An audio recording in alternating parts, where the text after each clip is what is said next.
There hasn't been a lot of explicit attention paid on behalf of political scientists to the phenomenon of diplomacy, what diplomacy is, and how it actually works, independent of other things like the distribution of power and the distribution of interest. The idea is, can states do something diplomatically even when they're weak, right?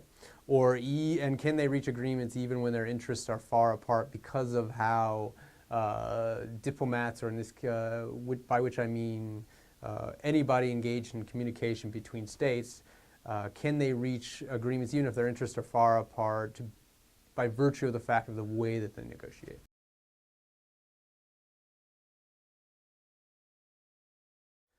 Diplomacy is particularly hard to study, I think, because of all these other things that you have to essentially hold or take into account and somehow set aside and show the independent effect of diplomacy.